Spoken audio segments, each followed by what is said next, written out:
ব্যবসা বাণিজ্যের বিশ্লেষণী ডিবিসি নিউজের নিয়মিত আয়োজন ইসলামী ব্যাংক টালি খাতায় সবাইকে স্বাগত জানাচ্ছি আমি হিমাদ্রি রাহা।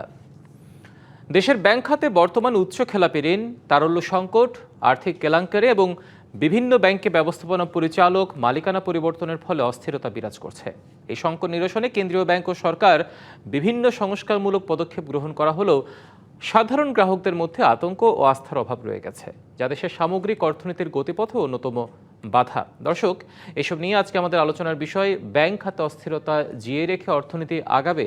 আর আলোচনা করতে আমাদের সাথে ভার্চুয়ালি যুক্ত আছেন সোশ্যাল ইসলামী ব্যাংক পিএলসির সাবেক ব্যবস্থাপনা পরিচালক শফিকুর রহমান এবং ঢাকা বিশ্ববিদ্যালয়ের ব্যাংকিং ও ইন্স্যুরেন্স বিভাগের চেয়ারম্যান অধ্যাপক ডক্টর শহীদুল জাহিদ। দুজনকে স্বাগত ইসলামী ব্যাংক টালি খাতায়।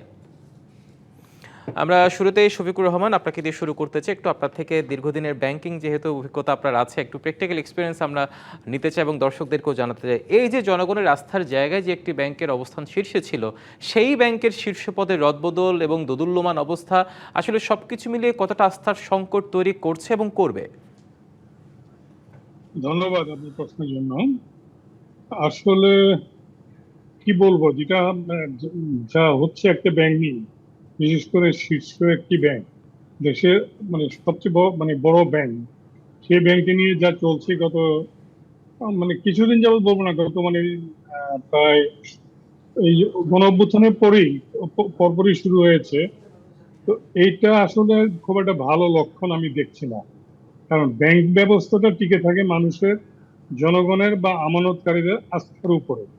যে আস্থাটা একবার নড়ে যায়, আস্থা টলে গেলে সেই আস্থাটা ফিরিয়ে আনা কিন্তু ব্যাংকের জন্য একটা খুব কষ্টসাধ্য ব্যাপার। আমার মনে পড়ে, বর্তমান নতুন নির্বাচিত সরকার ক্ষমতা নেওয়ার পর অর্থমন্ত্রী মহোদয় তার বিভিন্ন বক্তৃতায় উনি বারবার একটা কথা বলেছেন যে অর্থনীতিতে যে ক্ষয় বা যে ক্ষয়ক্ষতি হয়েছে, যে ক্ষত সৃষ্টি হয়েছে, সেটা ঠিক করতে প্রায় 2 বছর সময় লাগবে। কিন্তু আমি ওনার সঙ্গে একমত নই, এ কারণে যে 2 বছরে এই ক্ষত যদি সারিয়ে তোলা যায়, তাহলে বলবো যে এটা আমাদের উপরে এটা স্রষ্টার একটা বিশেষ দয়ার কারণে এটা হয়েছে। কিন্তু এই ক্ষত 2 বছরে পূরণ হওয়ার মানে 2 বছরে সেরে ওঠার মতো ক্ষত নয়। সরি, বিগত সেই আপনার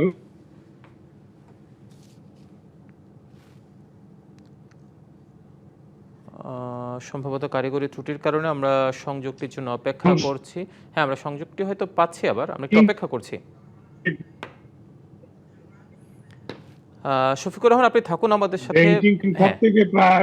হ্যাঁ বলুন, শুনতে পাচ্ছি, বলুন। হ্যাঁ, ব্যাংকিং খাত থেকে প্রায় 2,2,12,000 কোটি টাকা পাচার হয়ে বিদেশে চলে গেছে বলে আমরা অন্তর্বর্তীকালীন সরকারের অর্থ উপদেষ্টা জানিয়েছিলেন, এবং তিনি বলেছিলেন যে বিশ্বের মধ্যে সর্ববৃহৎ ব্যাংক ডাকাতি বা ব্যাংক লুটপাট এই বাংলাদেশেই সংগঠিত হয়েছে। তো সেই ক্ষেত্রে একটি ব্যাংক নিয়ে যে কাণ্ড কারখানা চলছে, এই ব্যাংকটি এই কাণ্ড কারখানা যদি জিয়ে রেখে সামনের দিকে, আজকে যে আপনাদের বিষয়বস্তু, সামনের দিকে এগোনো খুবই দুষ্কর। কারণ এই ব্যাংকটিকে নিয়ে ইতিমধ্যে তার নীতি নির্ধারণী যে পর্ষদ আছে, পরিচালনা পর্ষদ, সেই পর্ষদের চেয়ারম্যান পদে বর্তমানে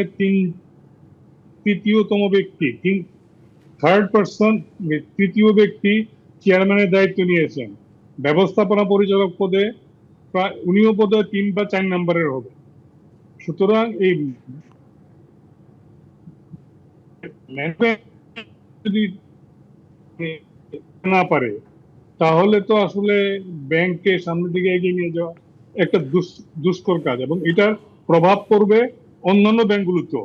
কারণ এই ব্যাংকের যে আমানতকারী, এই ব্যাংকটা একসময় ছিল বিশ্বের 1000 শীর্ষ ব্যাংকের মধ্যে একটি ব্যাংক।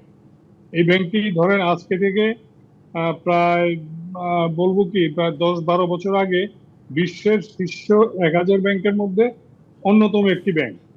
বাংলাদেশে একটি মাত্র ব্যাংকই বিশ্বের শীর্ষ 1000 ব্যাংকের মধ্যে স্থান পেয়েছিল, সেই ব্যাংকটিকে আজকে তার গ্রাহক কল্যাণ পরিষদ বা এই নামে তারা ব্যাংকের প্রধান কার্যালয়ের সামনে বিক্ষোভ প্রদর্শন করছে, আন্দোলন করছে, মারামারি করছে, নিজেরা মার খাচ্ছে।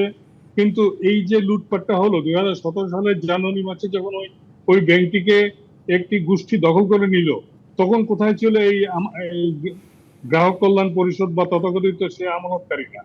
আর সবচেয়ে বড় কথা, বাংলাদেশ ব্যাংকের একটি কথা গতকালকে বাংলাদেশ ব্যাংকের যে একটি একটি কথা মুখপাত্রের মুখ থেকে আমরা যেটা শুনেছি, যে রাজপথের আন্দোলন দিয়ে বাংলাদেশ ব্যাংকের সিদ্ধান্ত পরিবর্তন করা যাবে না। এই স্ট্যান্ড যদি বাংলাদেশ ব্যাংক নিতে পারে, তাহলে আমার মনে হয় বাংলাদেশ ব্যাংকের একটা ভিত্তির উপর দাঁড়ানোর চেষ্টা বলে আমি মনে করব। কারণ নিশ্চয়ই, বাংলাদেশ ব্যাংক অর্থাৎ একটা কোনো রাস্তার আন্দোলনকে আসলে খুব একটা প্রভাবিত করবে না বলে তিনি আশ্বস্ত করেছে। আমরাও চাই যেটা আসলে শুধুমাত্র মানে গণমাধ্যম কেন্দ্রিক বয়ান না হয়ে সেটা আসলে বাস্তবতায় পরিণত হোক। আপনি থাকুন আমাদের সাথে, আপনার কাছে আমরা আরো ফিরবো। ডক্টর শহীদুল জাহিদ, যেমনটি আমরা ওনার বাস্তব অভিজ্ঞতা শুনছিলাম, তার পর্যবেক্ষণ শুনছিলাম, সবকিছু মিলিয়ে আসলে এই যে দোদুল্যমান অবস্থা, অস্থিরতা, কতটা আসলে আমরা যদি বলি আমানতকারীরা কিন্তু একটা ব্যাংকের অক্সিজেন, তাদের ক্ষেত্রে আসলে কতটা আস্থার সংকট তৈরি করবে, যেটা আমাদের অর্থনীতিকে প্রভাবিত করবে? না, আপনি ঠিকই বলেছেন। বাংলাদেশে এই মুহূর্তে ব্যাংকিং খাত একেবারেই ধ্বংসের দ্বারপ্রান্তে কিন্তু আসলে উপস্থিত হয়েছে।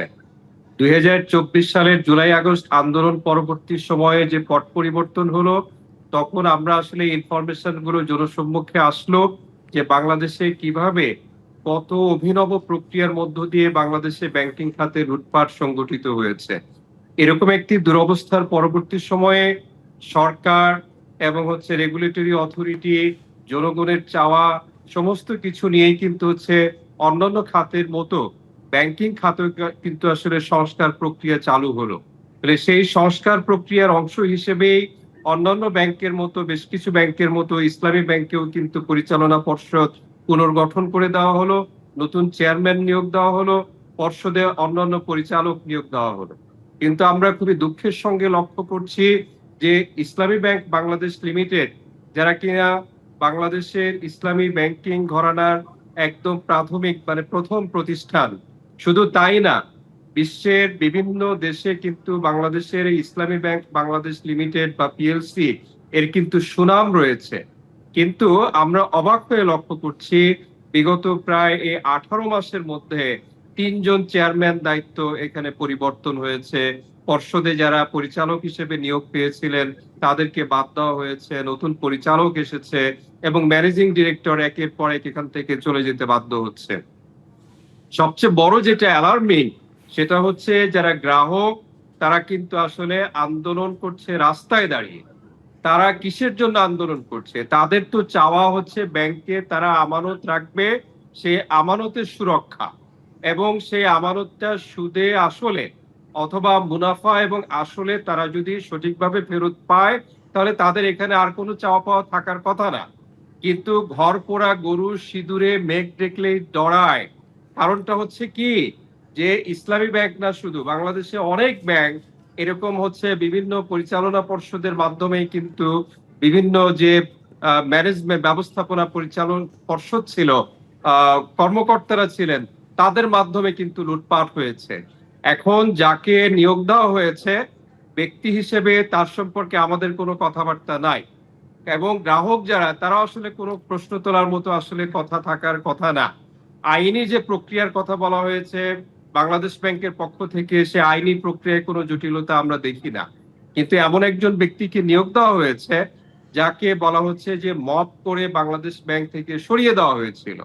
তাহলে মপ করে যাকে একবার সরিয়ে দেওয়া হয়েছে, তাকে আবার আরেকটা প্রতিষ্ঠানে কর্ণধার পদে বসানো হচ্ছে। তাহলে এই প্রক্রিয়া যদি চলমান থাকে, বাংলাদেশ ব্যাংকের সাবেক গভর্নর নিকট মানে যে চলে গেছেন মনসুর সাহেব, তাকেও তো মপ করে এখান থেকে সরিয়ে দেওয়া হয়েছিল। তাহলে আমরা কি এটা ধরে নিতে পারি যে যাকে মপ করে একবার সরিয়ে দেওয়া হয়, তাকে আবার সরকার অন্য কোনো প্রতিষ্ঠানে কর্ণধার পর্যায়ে নিয়ে আসতে পারে? তাহলে এই প্রক্রিয়াটা যদি আসলে অব্যাহত থাকে, জনগণের মধ্যে যে মেসেজটা যাচ্ছে, এটা কোনোভাবেই সুখকর কোনো মেসেজ যাচ্ছে না। আমরা যেটা মনে করি, আইনি ভিত্তিতে যে মানে চেয়ারম্যান মানে পরিবর্তন করা হয়েছে, সেখানে কোনো সমস্যা নেই। কিন্তু নৈতিকতার দৃষ্টিকোণ থেকে একটা প্রশ্ন কিন্তু থেকেই যায়। নৈতিকতার দৃষ্টিকোণ থেকে এই রেগুলেটরি অথরিটি তথা বাংলাদেশ ব্যাংক, এখানে কি তারা অন্য কোনো লোক পেলেন না যারা কিনা আসলে দেশের মানুষের জনগণের আস্থাভাজন হয়ে এরকম একটি সুন্দর ব্যাংক তারা সুচারুভাবে সব পরিচালনা করতে সক্ষম হবেন। আমার তো মনে হয় সরকারের আশেপাশেই এমন অনেক ব্যক্তিবর্গ আছেন যারা নেতৃত্ব দেওয়ার জন্য প্রস্তুত আছেন, তারা সততার সাথে এই প্রতিষ্ঠানটিকে পরিচালনা করতে সক্ষম হবেন। কিন্তু সরকার যদি বিশেষ করে বাংলাদেশ ব্যাংক তথা রেগুলেটরি অথরিটি এরকম প্রশ্নবিদ্ধ সিদ্ধান্ত একের পর এক নিতে থাকেন, কারণ আমরা নিকট অতীতেও দেখেছি যখন এই বাংলাদেশ ব্যাংক এর থ্রুতে পরিচালনা পর্ষদ পরিবর্তন করে দেওয়া হলো, বেশ কিছু ব্যাংক যখন পুনর্গঠনের প্রক্রিয়ার মধ্যে, উদ্ধার প্রক্রিয়ার মধ্যে চলে এসেছে, বাংলাদেশ ব্যাংকের তৎকালীন যে ব্যবস্থাপক যারা ছিলেন, ঊর্ধ্বতন কর্তা ব্যক্তিরা ছিলেন, তাদের অতি কথনের জন্য কিন্তু আসলে ব্যাংকিং খাত কিন্তু সেই সময়ে অনাস্থার পরিবেশ আরো বেশি গভীর হয়েছে। সুতরাং আমরা চাই যে ইসলামী ব্যাংকের মতো একটি সুদৃঢ় সুশৃঙ্খল একটি প্রতিষ্ঠান এখানে আবারও তার নিজের থাকবে না। কক্ষপথে ফেরুক, গ্রাহকদের আস্থার জায়গায় টিকে থাকুক। আমরা একটা বিরতির সময় হয়েছে, বিরতিতে যাচ্ছি, বিরতির পর ফিরে এসে আমরা আরো আলোচনা করবো আপনাদের সাথে। দর্শক, বিরতি নিচ্ছে ব্যবসা বাণিজ্যের বিশ্লেষণ নিয়ে ডিবিসি নিউজের নিয়মিত আয়োজন টালি খাতায়, সাথে থাকুন। আবারও স্বাগত ইসলামী ব্যাংক টালি খাতায়। বিরতির পর আমরা শফিকুর রহমান আপনাকে দিয়ে শুরু করতে চাই। এই যে অস্থিরতার নেপথ্যে আসলে কি বলে মনে হয় আপনার কাছে? অস্থিরতার নেপথ্যে আমি বলবো যে একটা রাজনৈতিক মহলের কিছুটা ইন্ধন এখানে কাজ করছে। আমি আমার কাছে যেটা মনে হচ্ছে, কারণ কোন রাজনৈতিক দলের তো কোনো ব্যাংক আসলে থাকতে পারে না বা নাইও। পার্টিকুলারলি এই ব্যাংকটাকে একটা বিশেষ ব্যাংক, দলের ব্যাংক হিসাবে এটা কিন্তু প্রথম থেকেই ব্র্যান্ডেড হয়ে আছে, চিহ্নিত হয়ে আছে। কিন্তু সত্যিকার অর্থে কি এই ইসলামী ব্যাংকের মালিকানা কি বাংলাদেশি কত যখন এই ব্যাংকটা চালু হয় 1983 সালে, তখন কত পার্সেন্ট শেয়ার বাংলাদেশিদের হাতে ছিল? আমার যতটুকু মনে পড়ে, বাংলাদেশিদের শেয়ার বলতে আব্দুর রাজ্জাক লস্কর সাহেব, তারপরে মীর কাসেম আলী সাহেবের বোধহয় কিছুটা ব্যক্তিগত শেয়ার থাকতে পারে। পরে উনি ইসলামী ব্যাংক চালু হওয়ার পরে ইবনে সিনা ট্রাস্ট গঠন করে হয়তো ইবনে সিনা ট্রাস্টের নামে কিছু শেয়ার নিয়েছে। 80 থেকে 82% শেয়ার কিন্তু ছিল বিদেশিদের হাতে, বিশেষ করে মধ্যপ্রাচ্য, গালফ এরিয়াল বিভিন্ন দেশ এবং সৌদি আরব। সেই ব্যাংকটাকে একটা দলের ব্যাংক হিসেবে কিভাবে চিহ্নিত করা হয় আমি জানি না। এই রাজনৈতিক হস্তক্ষেপটা না করলে, আর আমানতকারীদের তো আসলে হেডেক হওয়া উচিত তাদের আমানতের সুরক্ষা।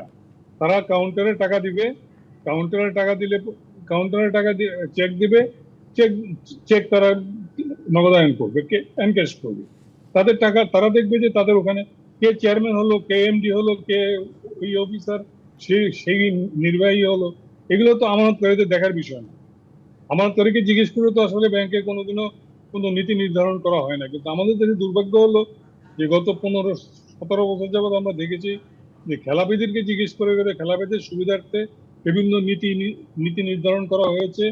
করে আজকে দেখলাম বাংলাদেশ ব্যাংকের মার্চ প্রান্তিকের যে ফিগার আসছে, বাংলাদেশের এখন খেলাপি ঋণের পরিমাণ মার্চ প্রান্তিক পর্যন্ত 5,88,000 কোটি টাকা।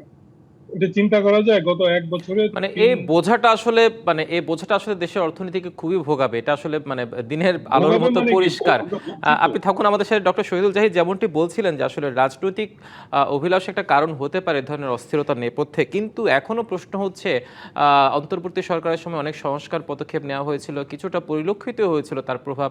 এখনো যদি আসলে নেপথ্যে রাজনীতিটা কাজ করে, তাহলে আমানতকারীদের আস্থার জায়গাটা কোথায় থাকবে, অর্থনীতি বা কিভাবে আগাবে? না, আপনি ঠিকই বলেছেন যে আসলে সরকারের সমস্ত পদক্ষেপ হওয়া উচিত এই প্রতিষ্ঠানগুলোকে যাতে জনগণের আস্থা এটা রিস্টোর করা সম্ভব হয়। আমানতকারীরা এখানে টাকা রাখবেন, বিনিয়োগকারী যারা আছে তারা এখান থেকে টাকা নেবেন, ব্যাংকিং প্রতিষ্ঠান হিসেবে তারা এখান থেকে লাভ করবে, প্রফিট করবে, সরকারকে মুনাফার একটা অংশ ট্যাক্স হিসেবে দেবে। এটাই তো একটা প্রতিষ্ঠানের বিজনেস মডেল হওয়া উচিত। এখানে রাজনৈতিক কোনো হস্তক্ষেপ থাকা উচিত না। বিশেষ কোনো মহলের ইন্ধনের কারণে বিশেষ ব্যক্তিবর্গের রাস্তায় নেমে আন্দোলন করারও সুযোগ নেই বা হওয়া উচিত না। তবে যেহেতু সুশাসনের একটি প্রক্রিয়ার কথা আমরা খুব জোরালো ভাবে এই মুহূর্তে আলোচনায় নিয়ে আসি, সুতরাং কোনো প্রতিষ্ঠান কাদের দ্বারা কিভাবে পরিচালিত হচ্ছে এবং সেই সমস্ত ব্যক্তিবর্গ আসলে সুশাসনের দ্বারা আসলে প্রতিষ্ঠানটি পরিচালিত করছেন কিনা, এবং অতীতে যে সমস্ত কারণে দেশ থেকে টাকা চলে গিয়েছে, ব্যাংকগুলো লুটপাট হয়েছে, সেই রকম ব্যক্তিবর্গ যাতে কোনোভাবেই এই সমস্ত প্রতিষ্ঠানের প্রশাসনিক পর্যায়ে কোনোভাবেই জড়িত হতে না পারে, সেটা কিন্তু সরকারের এই মুহূর্তে দায়িত্ব। এবং সরকার যদি এগুলো করতে সক্ষম না হয়, তাহলে জনগণের আস্থা এখানে ফেরানো কঠিন হবে। ইসলামী ব্যাংক, বাংলাদেশে যে কয়টি ইসলামী ঘরানার ব্যাংক আছে তাদের মধ্যে নেতৃস্থানীয় প্রতিষ্ঠান। বিদেশ থেকে যে পরিমাণ প্রবাসী রেমিট্যান্স আসে তার 1/3 বা তার চেয়েও বেশি পরিমাণ কিন্তু ইসলামী ব্যাংকের মাধ্যমে আসে। সুতরাং এই ব্যাংকটি খুবই সংবেদনশীল। এখানে সরকারের উচিত হবে খুবই সহানুভূতিশীল এবং মুন্সিয়ানার পরিচয় দিয়ে এই প্রতিষ্ঠানটিকে এই মুহূর্তে যে অচলাবস্থার সৃষ্টি হয়েছে সেখান থেকে উদ্ধার প্রক্রিয়া এটা এগিয়ে নিয়ে যাওয়া। আমার কাছে যেটা মনে হয়, সরকারের এখানে দুই দিকে আসলে চিন্তা করা উচিত যে প্রতিষ্ঠানটির পরিচালনা পর্ষদে কারা আসবেন, এখানে যাতে কোনো প্রশ্নবিদ্ধ ব্যক্তি এখানে না আসেন সেটা একটু দেখা। এবং দ্বিতীয় সেটা হচ্ছে আপনি ইতিমধ্যে যেটা বলেছেন যে আমানতকারী বা গ্রাহক তারাই কিন্তু আসলে এই প্রতিষ্ঠান, ব্যাংকিং প্রতিষ্ঠানের অর্থাৎ যত প্রাণগন্ধা। যাই কিছু হোক, একটা জিনিসকে যদি আপনি যে কথা এর বিরতির আগে বলেছেন যে সততার প্রশ্নে কোনো আপোষ করা যাবে না এবং রাজনীতির বাইরে রাখতে হবে, এই দুটো বিষয় যদি আসলে দুটোর মধ্যে সম্মিলন করা যায় এবং আইনি প্রক্রিয়া, আমরা আসলে কাগজে বয়ান দিই, আইনি নীতি প্রক্রিয়া অনেক কিছু বলি, কিন্তু আসলে কাগজে কলমে হয় না, সেগুলো যদি বাস্তবিকভাবে করা যায়, আমানতকারীদের সুরক্ষা নিশ্চিত হয়, তাহলে হয়তো বা কিছুটা আগাতে পারে। অসংখ্য ধন্যবাদ। তবে একটা বিষয়, যারা এই সমস্ত ফিনান্সিয়াল স্ক্যাম এর সাথে জড়িত তাদেরকে দৃশ্যমান শাস্তির আওতায় আনলে জনগণ কিছুটা নিশ্চয়ই দু একটা আসলে উদাহরণ তৈরি করা যায় এবং এটা আসলে কঠিন কিছু নয়, রাজনৈতিক সদিচ্ছারই প্রয়োজন এইসব ক্ষেত্রে। অসংখ্য ধন্যবাদ দুজনকে আপনাদের পর্যবেক্ষণ তুলে ধরার জন্য। দর্শক, ব্যবসা বাণিজ্যের বিশ্লেষণ নিয়ে ডিবিসি নিউজের নিয়মিত আয়োজন ইসলামী ব্যাংক টালি খাতা আজ এ পর্যন্তই। সঙ্গে থাকুন।